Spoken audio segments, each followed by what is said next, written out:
अरे भाई તમે હા મેં નવો છું મેં કચરો બહાર નાખું કે અંદર તેનાથી તમને શું મેં કચરો કચરા પેટીમાં નાખવાથી મને કાંઈ શું ફરક એવું તમે લોકોએ કચરા પેટીમાં વાહ આ સ્વચ્છતા ખેલ ચાલે છે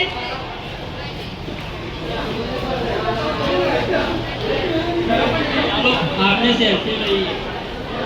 આપણે આ બેઠે આપણે શું ફરક પડે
हम सबका